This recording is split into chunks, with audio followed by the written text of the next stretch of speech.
नारे तकबीर, नारे रिसालत, मसलके आला हज़रत, लब्बैक लब्बैक लब्बैक या रसूल अल्लाह, लब्बैक लब्बैक लब्बैक या रसूल अल्लाह। ताजदार खत्म नबूवत जिंदाबाद जिंदाबाद, ताजदार खत्म नबूवत जिंदाबाद जिंदाबाद। तवज्जो की बात है, हम उस कौम के वारिसीन में से हैं दुनिया जिनकी तारीख जानती है। आपको पता है अंग्रेज तारीख दान है, अंग्रेज है, उसका कोई ताल्लुक मेरे दीन से नहीं, लेकिन तारीख लिखने में उसने ये बात लिखी कि मैंने ऐसा जर्नेल देखा ही नहीं जैसा सलाहुद्दीन था, इसलिए कि उसके जज्बे जैसा मैंने एक भी जर्नल देखा नहीं। एक बार का वाकया लिखा है कि 12,000 की फौज थी सलाहुद्दीन के साथ, 12,000 की फौज थी सलाहुद्दीन अय्यूबी के साथ, और जिस वक्त वो मैदान में उतरा मुकाबिल में सलीबियों की तादाद 4 लाख की थी, 4 लाख की थी। 4 लाख की तादाद देखकर ना वो घबराया ना भागा, पलटकर अपने फौज से पूछा क्या मशवरा है तुम्हारा, मुकाबिल में उतरे या नहीं उतरे। सलाहुद्दीन के लश्करी और उसके नौजवान सिपाही आम लोग नहीं थे, जज्बा जवान था। अर्ज किया है सलाहुद्दीन हमारे सिपह सालार, रसूलुल्लाह के सहाबा तादाद देखकर उतरते थे तो हम भी तादाद देख के उतरेंगे, अगर नबी के सहाबा तादाद नहीं देखते थे तो हम भी इस तादाद का कोई परवाह नहीं करेंगे। सलाहुद्दीन उनकी बातों को लेकर उतर तो पड़ा।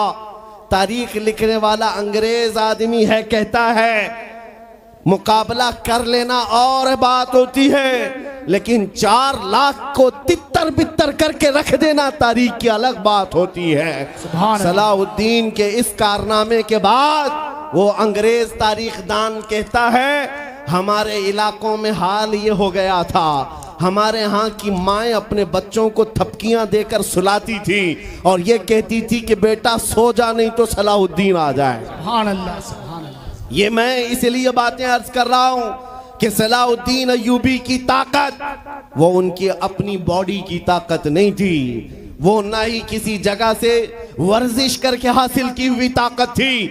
सलाहुद्दीन की ताकत इश्क मुस्तफ़ा की वजह से थी, वो मोहब्बत रसूल का पैकर था। हमने तारीख में उन जवानों को देखा है जिन्होंने तारीख उलट करके रख दिया है, जिन्होंने जमीन में एक अलग परचम लहरा कर रख दिया है। आपको पता है इसी हिंदुस्तान की सरजमीन पर सबसे पहला 10,000 का लश्कर लेकर आने वाला एक जवान, अरब से सबसे पहले आने वाला मोहम्मद बिन कासिम सिर्फ 19 साल की उम्र में आया था। 19 साल की उम्र में आया था। किस लिए आया था? माल लूटने नहीं आया था, यहाँ जगह कब्जा करने नहीं आया था।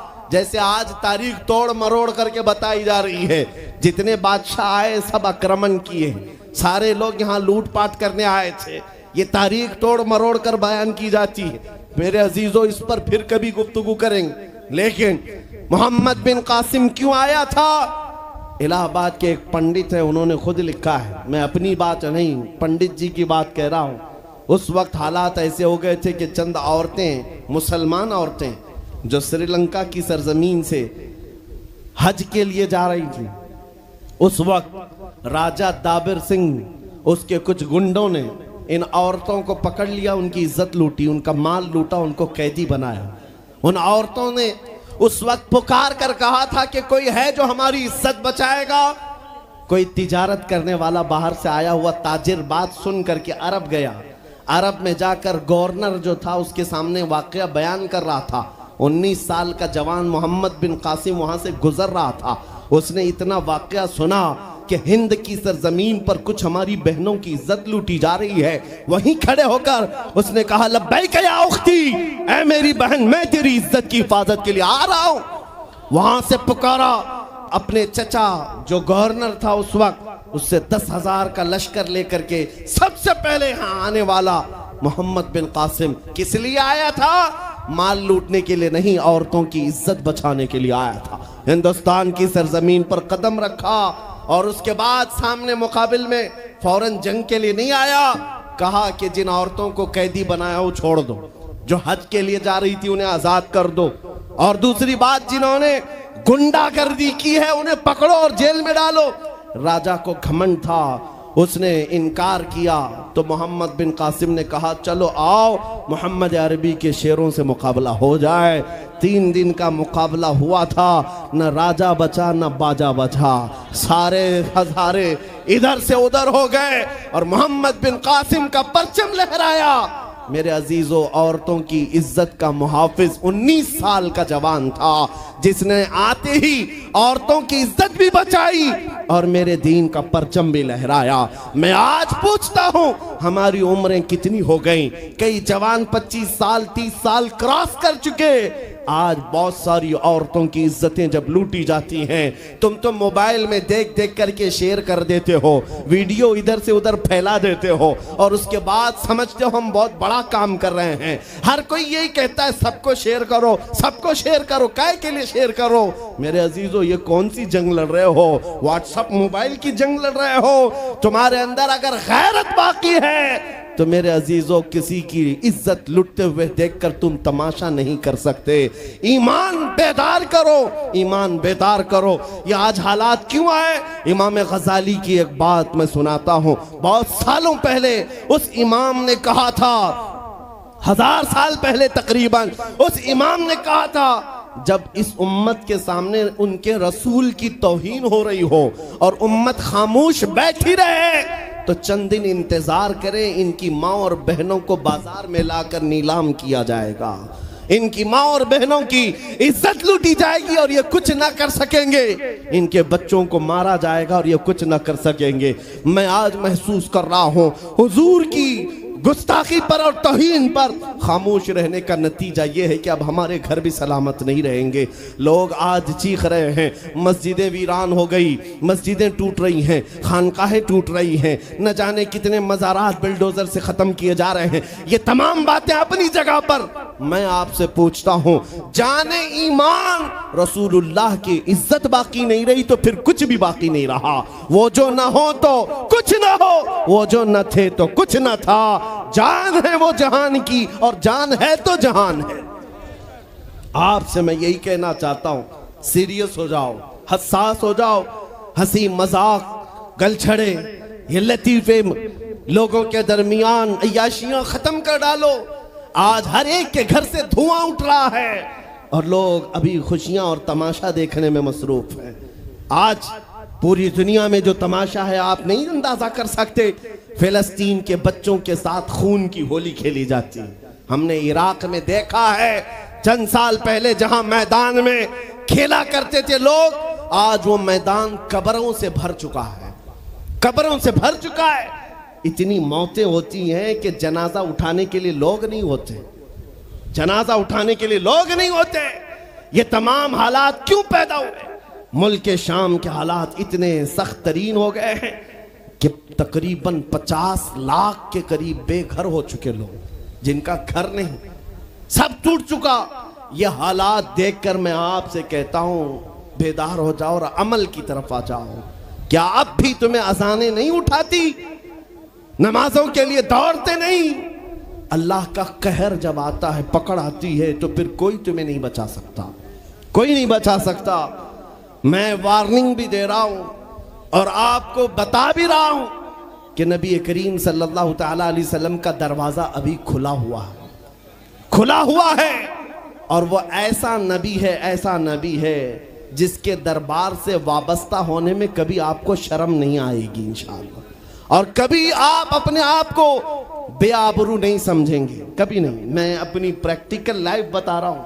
हुजूर की मोहब्बत में, वो वफा में जो मजे हैं वो दुनिया में कहीं नहीं, कहीं नहीं है। जब बेचैन दिल होता है तब भी हम, मेरे अजीजों, गाने सुनकर के अपनी बेचैनी दूर नहीं करते। हम पिकनिक पॉइंट पे जाकर अपनी बेचैनी दूर नहीं करते। जब ज्यादा बेकरारी हो तो यही कहते, उनके निसार कोई कैसे ही रंज में हो, जब याद आ गए हैं सब गम भुला दिए हैं, उनकी महक ने दिल के गुंचे खिला दिए हैं। जिस राह चल दिए हैं कूचे बसा दिए हैं। हुजूर को याद कर लेते हैं, बेचैनी दूर होती है, बेकरारी दूर होती है। आपको मैं ये बात कहना चाहता हूँ, हुजूर की वफा में जो इज्जत है वो कहीं नहीं है, हुजूर की गुलामी में जो इज्जत है वो कहीं नहीं। आज आपके दरमियान मैं यहाँ आया हूँ, फतेहपुर सिकरी पहली मर्तबा, लेकिन तुम्हारा जोश और जज्बा मेरे अजीज़ों, रात के 12 बजे के बाद मुझ जैसे एक अदना तालिब इल्म के इस्तकबाल के लिए अगर इतना मजमा खड़ा है, जो खड़ा है, जिसको जगह नहीं वो भी, जिसको जगह है वो भी। क्यों? कोई बड़े पार्टी का नेता आया है क्या? किसी गवर्नमेंट का ओहदेदार आया है? नहीं, सबको यहां पता है कोई नेता नहीं आया, हुजूर का एक गुलाम आया। हमारी आज जो इज्जत है वो सिर्फ इसीलिए है, जब तक बिके न थे तो कोई पूछता न था। या रसूल अल्लाह, तुमने खरीद कर हमें अनमोल कर दिया। जब तक के मदीने से इशारे नहीं होते, रोशन मेरी किस्मत के सितारे नहीं होते। इसलिए आपसे भी कहता हूं, बेदाम ही बिक जाइए बाजार नबी में, बेदाम ही बिक जाइए बाजार नबी में। अरे इस शान के सौदे में खसारे नहीं होते। नारे तकबीर, लब्बैक लब्बैक लब्बैक या रसूल अल्लाह, लब्बैक लब्बैक लब्बैक या रसूल अल्लाह। ताजदार खत्म नबूवत, ताजदार खत्म नबूवत। मैं अपनी गुफ्तगू को समेटते हुए बात अर्ज करता हूं, तुम्हारे यकीन को बढ़ाने के लिए कहता हूं, आज भी तुम्हें पता होना चाहिए, हमारे दर्द को कोई समझने वाला है तो आमिना का लाल है, वो मकीने गुंबद खजरा है, जो बेकसों का कस, जो बेसहारों का सहारा। उस रसूल पाक की आदत ही ये है, आता है फकीरों पे उन्हें प्यार कुछ ऐसा, खुद भीख दें और खुद कहें मंगते का भला हो। आपको मैं ये बात बार बार इसलिए कह रहा हूं कि तुम ये मांगना छोड़ दो, लोगों के यहाँ हाथ फैलाना छोड़ दो, उनकी नौकरी चाकरी करना छोड़ दो। मेरे मुर्शिद ताजु शरिया फरमाया करते, बुल हवस सुन सीमो जर की बंदगी अच्छी नहीं, बुल हवस सुन सीमो जर की बंदगी अच्छी नहीं, उनके दर की भीख अच्छी, सरवरी अच्छी नहीं। दुनिया में कहीं इज्जत नहीं पाओगे जो मेरे नबी की गुलामी में पाओगे। इसलिए कि हमने हुजूर से वाबस्ता होने वालों को देखा है, वो बिलाल हबशी हबशा के रहने वाले थे, अगरचे रंग काला था, लेकिन जब मेरे आका की गुलामी में आए तो मेरे आका ने उन्हें काबे की छत पर चढ़ा दिया, और काबे की छत पर से अजान देकर बिलाल ने ये लोगों को बता दिया, ऐ लोगों मुझे देखो, रंग से इज्जत नहीं, मुस्तफा के कदमों से इज्जत है।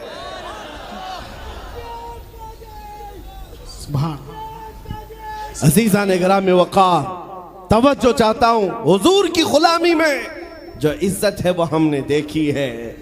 जो लोग सहाबाए कराम, जो सहाबाए कराम, सैयदना अमीरुल मोमिनीन उमर इब्न खत्ताब, जिनका हाल ये था 36 लाख स्क्वायर किलोमीटर पर तन्हा हुकूमत करते थे। उस वक्त मिस्र भी, शाम भी, यमन भी, इराक भी, फिलिस्तीन भी, अरब, ये 6 कंट्री पूरे मिलाकर तन्हा हजरत उमर की निगरानी में थे।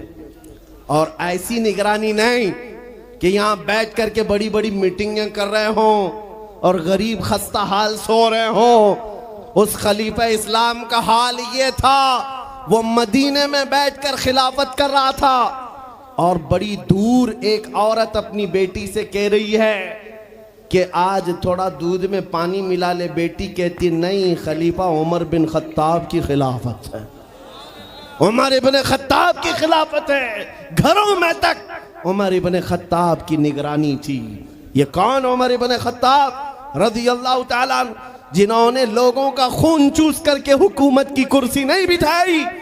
और दूसरी बात ये भी कि वो उमर सादा जिंदगी गुजारने वाले, उनकी सिक्योरिटी भी ऐसी नहीं थी कि रोल्स रॉयस लगी हुई हो, काली गाड़ियां आगे पीछे घूमती हों। मेरे अजीजों, उस उमर इब्न खत्ताब की बात कर रहा हूं। जब बैतुल मुकद्दस फतह हो गया तो वहां से हजरत अबू उबैदा बिन जर्राह ने खत लिख करके भेजा कि लोगों की ख्वाहिश है उमर इब्न खत्ताब आप तशरीफ लाएं, बैतुल मुकद्दस की चाबी आपके हाथ में दी जाएगी, आप तशरीफ लाएं। तो उमर इब्न खत्ताब रज़ी अल्लाह ताला अन्हु मदीने से चल पड़े अपना एक गुलाम लेकर के। लेकिन गुलाम और खुद होने के बाद एक ही घोड़ा था। तय ये कर लिया गुलाम के साथ कि 1 मील मैं बैठूंगा तू चलेगा और दूसरे मील तू बैठेगा मैं चलूंगा। ये शान उमर इब्न खत्ताब रज़ी अल्लाह ताला अन्हु की। मैं क्यों कह रहा हूं अभी बताता हूं। और इस तरह से सफर कटता रहा। 1 मील खुद बैठते, 1 मील गुलाम बैठता था, क्योंकि उनके अदल के सामने किसी की नहीं चलती। फिर जब इत्तेफाक ऐसा है बैतुल मुकद्दस करीब आया, लोग सब देखने के लिए बाहर आए, लेकिन घोड़े पर बैठने की बारी गुलाम की थी और आपकी चलने की थी। बारी बारी है, गुलाम बैठा हुआ आ रहा है और खलीफा वक्त रस्सी पकड़ा हुआ आ रहा है। लोग दौड़े दौड़े आए, फिलिस्तीन के अमीरुल मोमिनीन कहकर नारा लगा रहे थे। तो जो मौजूद सहाबा थे उन्होंने बताया ये घोड़े पर बैठा हुआ अमीरुल मोमिनीन नहीं है, ये घोड़े की रस्सी पकड़कर जो आ रहा है वो अमीरुल मोमिनीन है। ईसाइयों ने पहली मर्तबा देख करके पूछा था, ए मुसलमानों क्या तुम्हारा बादशाह ऐसा भी होता है? उस वक्त सहाबा ने कहा पहली बात तो हमारे यहाँ बादशाह होता ही नहीं, बादशाह नहीं होता। और उनकी ये जिंदगी मैं इसलिए बता रहा हूं। फिर ईसाइयों ने कहा अगर ये घोड़े की रस्सी पकड़कर चलता है तो इसके डर से कैसर और किसरा क्यों कांप रहे हैं? इसके डर से पूरा ईरान, पूरा रोम कांप रहा है। आखिर कौन सी ताकत है इस उम्र के अंदर? ये तो रस्सी पकड़कर घोड़े लेकर चल रहा है। तब जानते हो मेरे अजीजों, उमर इब्न खत्ताब रज़ी अल्लाह ताला अन्हु ने लोगों को जमा करके बताया, ऐ लोगों सुनो, मेरी हैसियत सिर्फ इतनी थी, मैं खत्ताब का बेटा उमर, बचपन में 2 बकरियां मुझसे नहीं संभाली जाती और मेरे बाप मुझे हर दिन मारते थे, बकरियां नहीं संभालनी आती। लेकिन आज गौर से देखो आंख खोलकर, वही खत्ताब का बेटा उमर है, 36 लाख स्क्वायर किलोमीटर पर तन्हा हुकूमत करता है। इसलिए नहीं कि खत्ताब का बेटा उमर है, इसलिए कि मोहम्मद अरबी का गुलाम उमर है। नारे तकबीर, नारे रिसालत, मरहबा या मुस्तफा, मरहबा या मुस्तफा। अजीजा ने गिरामी वक़ार, मैं आपको कई मिसालों से बता सकता हूं। इज्जत सहाबा ने रसूलुल्लाह के कदमों से पाई है, इज्जत नबी पाक के कदमों से पाई है। आज जिस जलसे में जाएं, आला हजरत आला हजरत। अभी अगर मैं पूछूं इश्क मोहब्बत, इश्क मोहब्बत, आला हजरत आला हजरत, आपको बोलने की जरूरत ही नहीं। हर इलाके में सुन्नियों का मजमा खुद ही कहता है। हालांकि इस नारे का मतलब क्या है? इश्क मोहब्बत 2 लफ्ज हैं। जैसी ही इश्क पुकारा जाए, मोहब्बत पुकारी जाए, हर एक कहता है आला हजरत आला हजरत। मेरे अजीजों, ये बात इसलिए मैं कह रहा हूं, 100 साल गुजर जाने के बाद भी उस इमाम का नारा हर मजलिस की रौनक क्यों बना है? इसलिए कि वो बरेली का इमाम जिंदगी भर अपने कसीदे नहीं पढ़ता था, अपने खानदान की बड़ाइयां नहीं बोलता था, बल्कि जब भी बोलता था तो यूं कहता, सरवर कहूं कि मालिको मौला कहूं तुझे, बागे खलील का गुले ज़ैबा कहूं तुझे, तेरे तो बस ऐबे तनाही से हैं बरी, हैरान हूं मेरे शाह मैं क्या क्या कहूं तुझे। लेकिन रज़ा ने खत्म सुखन इस पे कर दिया, खालिक का बंदा खल्क का आका कहूं तुझे। उस बरेली के इमाम ने जिंदगी भर अपने नबी की तारीफ की, लेकिन जब दुनिया से चला गया तो रब्बे जुल जलाल ने ना उनका नाम मिटने दिया, ना उनका कलाम मिटने दिया। सुभान अल्लाह सुभान अल्लाह। इसलिए ये फार्मूला समझ करके चलो, जो हुजूर की बात करता है वो जिंदा रह जाता है। आज भी आपको ये कसीदा याद है, मौलाया सल्ली वसल्लिम दाइमन अबदा, सुने हो कि नहीं सुने हो? ये कसीदा उर्दू में नहीं है, अरबी में है। तुम्हें तो अरबी शायद समझ में आती नहीं आती, लेकिन सबको पढ़ने में लुत्फ आता है, सुनने में लुत्फ आता है। ये शरफुद्दीन बोसीरी का लिखा हुआ 700 साल पहले का कसीदा है। मेरे नबी की मोहब्बत में लिखा था।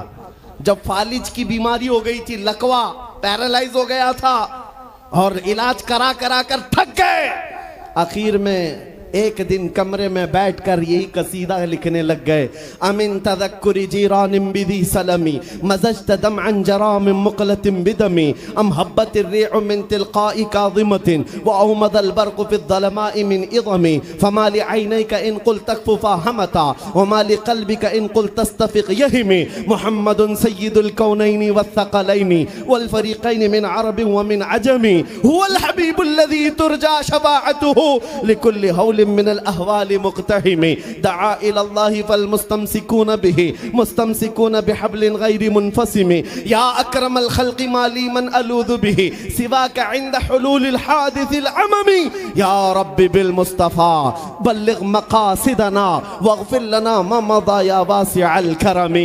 इमाम शरफुद्दीन बूसीरी का लिखा हुआ ये कलाम 170 अशार हैं। अल्हम्दुलिल्लाह पूरा याद है, लेकिन पढ़ने के लिए उतना वक्त नहीं है। लेकिन जिस जमाने में उन्होंने लिखा था उस वक्त उनको पैरालाइज हो गया था, फालिज हो गया था, लकवा मार गया था। लेकिन उसके बावजूद जब कलाम लिख करके सो गए रोते रोते, किस्मत जाग गई, ख्वाब में मेरे आका तशरीफ लाए। कहा बोसीरी जो कलाम तुमने लिखा हमें भी सुनाओ।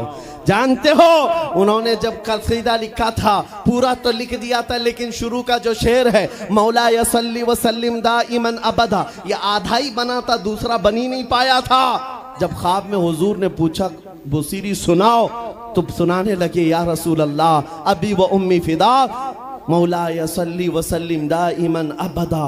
अटक गए, दूसरा तो बना ही नहीं था।